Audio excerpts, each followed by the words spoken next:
Now, earlier we reported that at the JVP Convention, which was held today, MP Anukumara Dissanayake was appointed as the new leader of the JVP.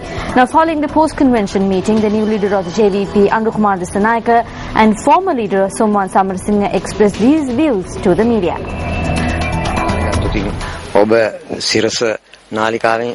In the recent past, you would have seen on the Sirasa TV channel how it was pointed out that Comrade Anukumara Dissanayake was carrying out the duties of the opposition leader. We believe that he is the most suitable person to lead this party. This country can be taken forward under this leadership. We adopted a new program today. We will move forward with this new program, Comrade Anura and the Central Committee. You must all know that this party is different to all other parties. We believe that this country has seen how we work differently, how our leadership changes and how we bring new traditions. දැක්ක කියලා අලුත් සම්ප්‍රදායක් දැක්ක කියලා අපිට හිතෙනවා මේ රටේ. ඉදිරියේදී ඔබතුමාට පක්ෂයේ මොන වගේ වගකීම් කොටසක්ද පැවරිලා තියෙන්නේ? මට මොනවා පැවරුණත් මම ඒ වගකීම කරනවා. ඉතින් මේ ජාතන. No matter what responsibility is conferred on me, I will carry it out. I will carry out the duties of the position of International Affairs Secretary. I will carry out my duties like all my other comrades in the Central Committee. I am also a member of the Politburo. We will carry out our duties as required by the party, as required by the nation, to change the political situation here. රටේ මේ තියෙන දේශපාලන තත්ත්වය වෙනස් කිරීම සඳහා නායකත්වයේ වෙනස් වීම ගැන දුකක් නැද්ද? මොකද යෝජනා කරේත් මම මධ්‍යම කාර්යසභාව. Why? I was the one who nominated him to the Central Committee. We did not come to this party expecting the leadership. We are people who came here prepared to face our death when required. Not a single member of this party joined the party expecting the leadership. They did not ask for leadership. They asked for work and to do the work entrusted to them. නායකත්ව බලාපොරොත්තු වෙන්නේ නෙමෙයි. නායකත්ව ඉල්ලගෙන නෙමෙයි. වැඩ ඉල්ලගෙන. අවරණ වැඩ කරන්න. රටේ ජනතාව විශාල පීඩාවට පත් කරමින් තිබෙනවා. ඒ පීඩාවන්ට The people of this country are under immense pressure. Struggles and demonstrations against these pressures have arisen across the country. We adopted a resolution to bring all these demonstrations to a singular point and form a center for people's struggles. At the 7th convention of the JVP, we adopted several proposals on bringing changes to the country and a change in the political journey of the country. We invite all people, intellectuals, professionals, the working people, farmers, fishermen, the youth and everyone else to join us on our journey to change the country. Rally around the Janata Vimukti Peramuna. මේ යන ගමන අපි වෙනස් කරමු. ඒ වෙනුවෙන් සිළු දිනකට ජනතා විමුක්ති පෙරමුණට ඒක රාශි වෙන්නේ කියලා අපි ඉල්ලා සිටිනවා. Well, the MTV, NBC networks and Newsfirst congratulate Anukumara Dissanayake, the new leader of the JVP. And up next is Action TV.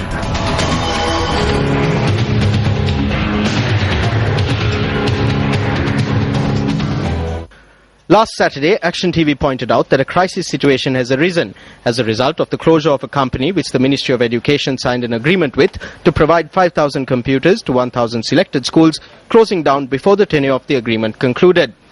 The value of the two tenders which were given to this company to implement the Knowledge-Based Society project of the Ministry, which is being carried out with aid from the Asian Development Bank, exceeds 550 million rupees. While complaints continued to pour in that the computers were dysfunctional, the company in question was paid the full amount, minus 30 million rupees, prior to its closure. The warranty on some of these computers, which were provided on 6 occasions with 6 separate invoices, are valid until the year 2015. At present, instead of conducting inquiries into the faulty machinery and taking measures against the company in question, the Ministry is following a very different procedure.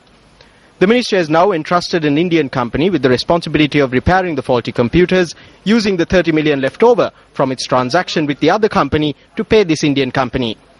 The agreement that the Ministry of Education has reached with this company expires in June.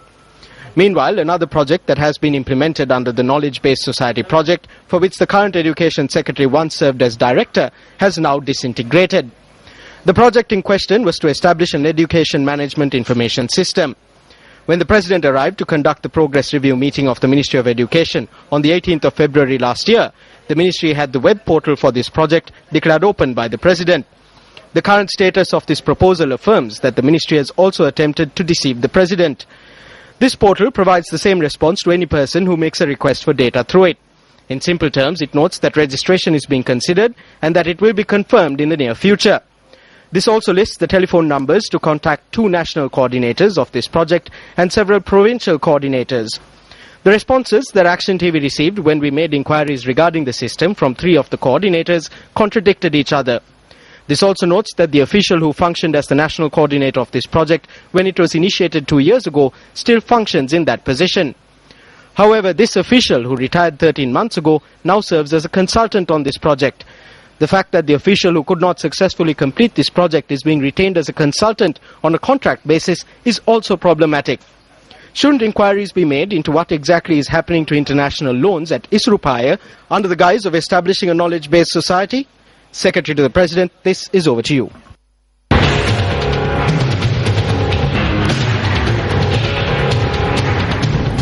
The newly renovated Deva Mandira of the Sri Alan Mathiniya Rama Vihara in Kirlapana was declared open by President Mahinda Rajapaksa last afternoon. The President, who arrived at the Sri Alan Mathiniya Rama Vihara, declared open the new Deva Mandira subsequent to religious observances. A group including Venerable Uduwe Dhamma Lokathera, Mahasangha and President staff was present at the event. The President also engaged in cordial discussions with those present at the temple. Welcome back to the news. A public rally organized by the Democratic Party was held in Ambuleni and Nugegoda yesterday. A large crowd flocked to this rally, which was held under the auspices of the leader of the Democratic Party, Sarath Fonseca. 6 months before I became the army commander, the former president issued a gazette notice which stated that the retirement age for the military was 58. I had 3 more years to go for my retirement. When I was 56, I was made the army commander. There are foolish ministers and MPs who do not even know this and what else is going on in the country and claim that Mahinda Rajapaksa assisted me. They say he empathized with me and made me the army commander. I had 3 years to go before my retirement. We are not greedy. When I made sacrifices for you and donned this garb for you, I had another 2 years where I could have served in the military.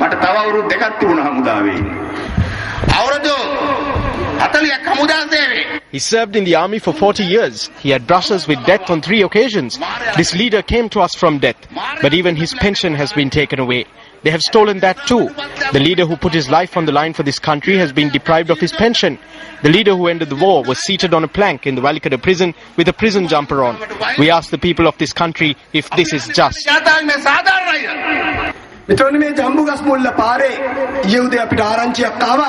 My friends, last morning we heard on the Jambugasmulla road that a book was being published. Was this a manifesto? No, their manifesto is rotting away. No, this was a defamatory book against our dear leader who saved this nation. This is that book. My friends, we saw once again yesterday that the law is not being enforced in our country. We made a request of the Inspector General of Police. We presented this evidence. We pointed out that those responsible have been shown here. We asked that the law be enforced. We are waiting to see if the IGP will enforce the law. Meanwhile, at a media briefing convened this afternoon, the police media spokesperson made these remarks on the investigations into the publication, which is allegedly defamatory towards Sarath Fonseca. මේ පැමිණිල්ල අපිට ලැබුණේ 12:30ට. මේ පැමිණිල්ල අපට 12:30ට ලැබුණාට එවැනි ස්ථාන. We received this complaint at 12:30 in the afternoon. Afterwards, we attempted to secure a warrant to search the location. If some person is being insulted through a book or other printed material, we are not able to take action under Sri Lanka's Penal Code. In 2002, the provisions in the Penal Code, that is sections 479 and 480, which deal with this kind of thing, were removed. Thereby, if someone is being insulted by something that has been printed, they need to file a civil case in the district court. The police do not have a legal premise to intervene in this matter. It is not that we did not take any action. We are conducting investigations into this matter. ඉතින් මේ කරුණු සම්බන්ධයෙන් අපි දැනට විමර්ශනය කරගෙන යනවා. United National Party parliamentarian Sajid Premadasa attended a function in Tisamaharama this morning. At the function, financial and material donations were made to the Uddakandara Mahaviharya in Yodakandia under the Sasunataruna program. කිරිපිටිමිල අඩු කරන්නට බද්ද ඉවත් කරන්නයි කිව්වහම ණයට අඳුකොළ වගේ ආණ්ඩුවට. When we say lift the tax on milk powder in order to reduce the price, the government is against it. This is very bad because they can lift the tax on those who go on car races for fun. This is the current wonder. I would like to tell the people who forgot Ranasinghe Premadasa the only time that there was a control on milk powder prices was the time of my father. Ranasinghe Premadasa did not allow the increase in the price of milk powder. He said if the price of milk powder is increasing, the government will bear the cost. The people have forgotten all this. The only thing that the people remember is the present Minister of Consumer Affairs.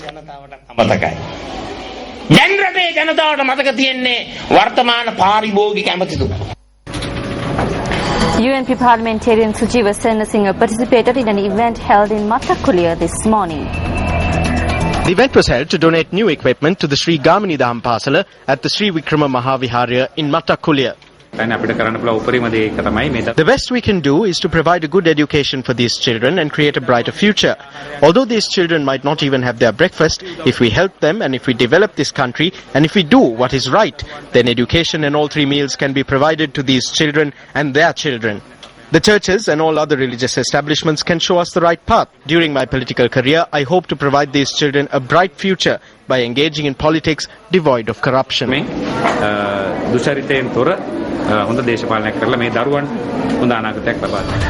youth meeting was held in Wattala this morning under the auspices of Attorney at Law Susara Dinal. The meeting was held at the Wattala Divisional Secretariat. Become good young men and women with good personalities. People will find fault and try to say wrong about you. Do not fear. If what you are doing is right and if you are doing it with the right intentions, then do it fearlessly. An example that this whole world has accepted is His Excellency our President. The whole world said that the LTT is a vicious terrorist organization that cannot be defeated. He was elected President. First he invited them for peace talks. They did not take any notice of us in Geneva. The peace talks disintegrated. Afterwards, the President went to work. While the whole world said that they were fearful, he fearlessly went forth and won the war. Now we have problems following the victory. They are bringing forward more problems for us, citing human rights. The President will not be frightened by these things. The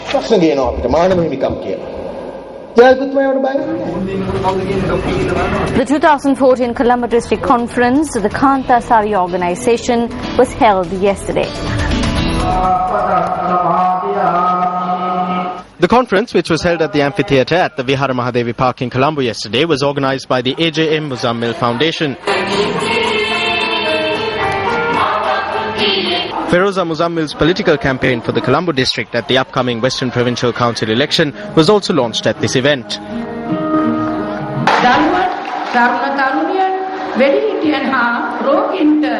I have engaged in social service for children, the youth, the elderly, the sick and all the other people who have been in need of my assistance. If the people entrust to me the opportunity to continue this work, then I will fearlessly come forward to take that mantle on your behalf.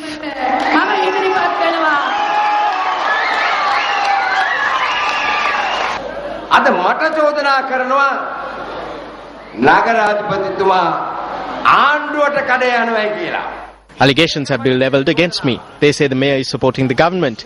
This is an allegation against me. It is our own people that are levelling this allegation. There is no medicine for jealousy. It cannot be treated.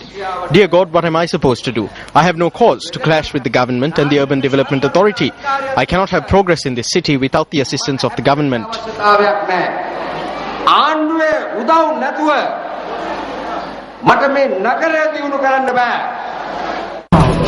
And in sports news, Kandy Sports Club defeated defending league champions Havelock SC at home in Nithawala today in the second round of the Cup Championship. At full time, the scoreline read 33-25 in favour of Kandy. At Lemons, Kandy led the lads from heavies with the scoreline at 13-10. The first half saw Kandy scoring 2 tries and a penalty and Havelock scoring 2 tries. Havelocks came back strong at the beginning of the second half and in the 74th minute led the home team 20-18. However, in the last few minutes of this nail-biting encounter, the lads from Kandy scored 2 tries, 1 converted and a penalty to snatch victory from the jaws of defeat. Sports commentator Shana Kamarasinghe, who was reporting at the rugby match between CRNFC and Navy SC yesterday, was attacked by unknown assailants at the conclusion of the match. Shana Kamarasinghe stated that the assault occurred at the parking lot of the Navy camp in Ralisara. Speaking to Sports First, he said that 4 persons assaulted him while another watched at the Navy camp parking lot.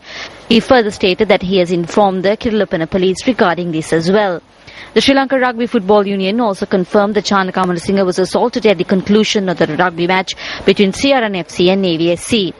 The Secretary of the Sri Lanka Rugby Football Union, Rizvi Ilyas, stated that inquiries have been made regarding the assault from the Navy Sports Club as well. However, according to Ilyas, the Navy Sports Club had denied any involvement with the incident.